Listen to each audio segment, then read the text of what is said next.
I almost forgot to make this happen, and now it's like 2.5 hours until the new episode starts, but I did want to talk about 24 Season 7, Episode 13. We left off in a pretty grim situation. I mean, I've been watching 24 for a couple seasons now, and I've seen some of the old episodes. I have never seen things as bad as they were at the start of this episode / end of the last episode. I mean, this Juma guy, he's completely crazy. He's got absolutely no respect for anything. He doesn't care about anything. The implication is that he expects to die when this is all over, so he doesn't care about anything. So basically the president is coerced into making a statement on the internet for the entire world to see, and it is somehow, I can't remember exactly what was going on in it. It is somehow degrading and humiliating, stuff like that. Basically, that's what their whole purpose is. Get her to read that, kill her, and then go out firing, I guess.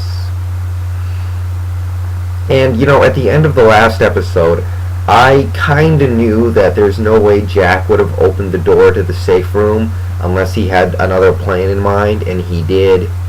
I guess he released a bunch of natural gas into the room so he could start a firefight and hopefully get somebody to shoot a bullet in there, which would cause everything to blow up.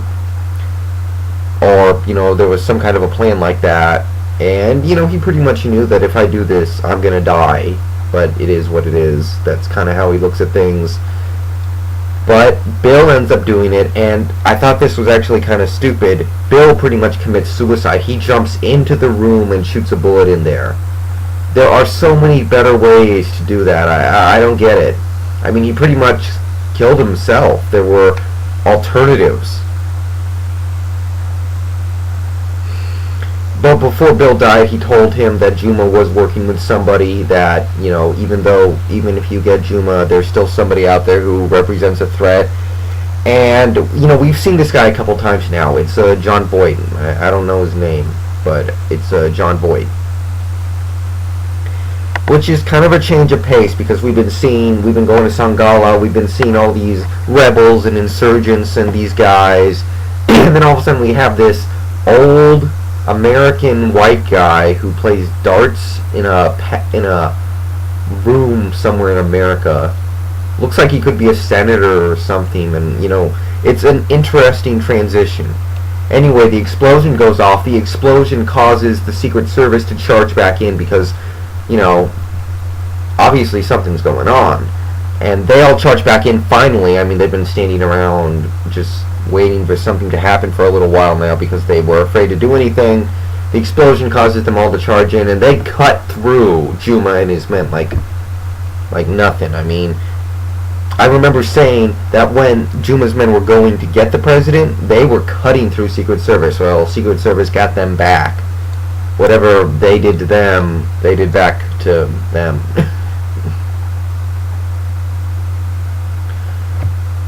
Excuse me. Anyway, once this is all over, I think everybody gets shot down from Juma's group, including Juma, who, refused to surrender. He just decided, screw this, I'm going to try and take out everyone I can, and he gets shot by Jack, and things look good. I mean, things actually calm down really fast in this episode. I was planning on it to be several episodes of this Juma thing, going on and on and on, and then it was actually over in like 20 minutes. So that was nice. Anyway. What else? Oh yeah, there's, some reunion scenes with Olivia Taylor and the president, because of course, obviously, a thing like this would cause such emotions to arise. And the president decides to have Ethan Kane in there. Yeah, Ethan. That's his name, Ethan. Offer her a position in her administration, but there's kind of a weird scene when he offers her the position in the president's administration where she just, I don't know, I think she's on her period or something. She just flips out on Ethan. Starts accusing him of being negligent. Starts throwing blame around for this whole mess. It's kind of weird.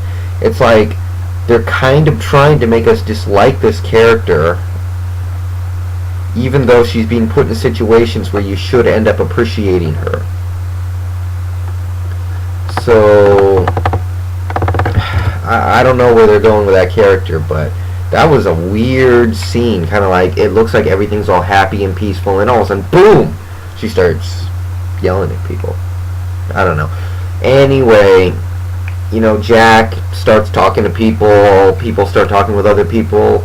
This thread isn't over. He knows that he learned it from Bill right before he died, and Bill did die. Bill is definitely dead. There's no way around it.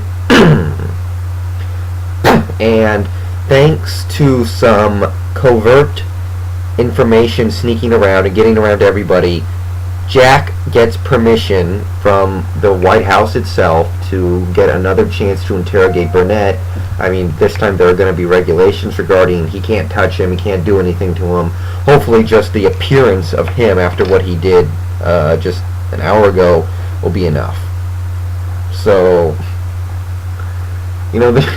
actually, me and my brother were watching, and we both cracked up. There was the scene. Basically, Moss was trying to get Jack the hell out of there. Just try and get him. Go arrest him. Go put him in jail. Get him out of here. I don't want to see him anymore. So Renee goes around, talks to Ethan, and says, and gives him all this information, and gets Ethan on her side, and Ethan commands Moss to get Jack back here so he can go interrogate Burnett. And there's this really funny confrontation between Moss and Renee after this happens, where I guess she ends up getting suspended, but it was funny, because right when she comes up behind him, and then he just turns around and he looks like, I don't even know. It was just funny. But anyway, all that happens. Let's see. And then they're in the hospital room where Burnett is. He's still recovering from the first interrogation. Jack is intimidating him, and the guy is, just terrified. The guy is terrified, so it's working. But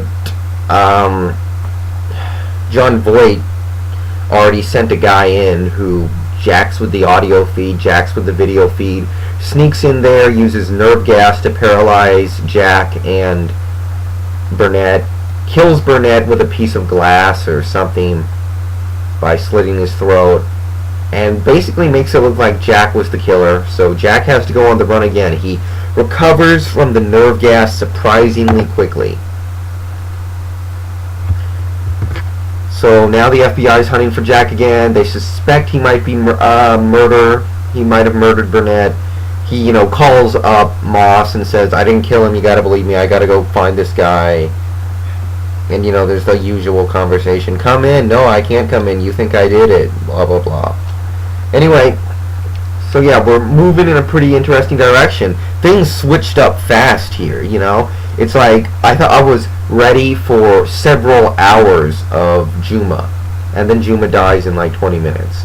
So we're already getting on to the John Voight character, which surprises me, because my impression was that the John Voight character was just doing this for money or goods, or he just wanted something from the Juma regime. He wasn't actually a bad guy, but it looks like he's plotting something nasty, and we'll find out more about that later, but it looks like he's got a weapon system or something that's going to kill a lot of people. So I like where it's headed. It's moving fast. Some of the characters, like the villains, are getting a little underdeveloped, but I don't have any complaints right now. New episode in about 140 minutes. See you guys later.